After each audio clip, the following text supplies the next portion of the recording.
রান্নাঘর দেখানো complete, gate দেখানো কমপ্লিট, ওখানের ওই ডয়ার টাইপের যেটা করেছেন সেটা দেখানো হয়ে গেছে। এইটা হচ্ছে কি যে এটা আলমারি দেখতে মনে হলেও এটা অ্যাকচুয়ালি যেটা করা হয়েছে সেটা হচ্ছে ব্লেজার রাখার জন্য, কারণ ব্লেজার, তারপরে আমার একটা কোট আছে কোরিয়ান কোট এত লম্বা, ওটা রাখতে ভীষণ অসুবিধা হয়, সো দ্যাটস ওয়াই এইটা তৈরি করা হয়েছে। দেখো কি সুন্দর লাগছে পুরো। আর এই সুইচ বোর্ডটা এখানে ছিল না, এটা কিন্তু বানানো হয়েছে, কেনা হয়নি, এটা বানানো হয়েছে।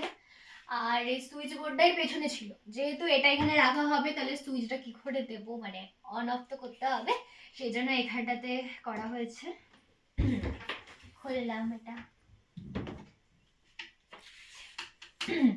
এখানে একটা সেকশন আছে, এখানে একটা সেকশন আছে, এখানে হচ্ছে যে ব্লেজার রাখার জন্য, কোট রাখার জন্য, এখানেও আছে সেকশন, এখানেও আছে সেকশন, এখানে একটা লকার সিস্টেম আছে,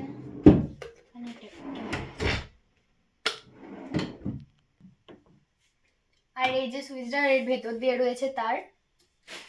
আচ্ছা বলো তো এটা কি দিয়ে তৈরি করা হয়েছে? এটা কিন্তু সম্পূর্ণ পুরো প্লাইবোর্ড দিয়ে তৈরি করা হয়েছে। তোমরা কি দেখে প্রথমেই বুঝতে পেরেছিলে, না আমি বললাম বলে বুঝতে পারলে অবশ্যই কমেন্ট করে জানিও।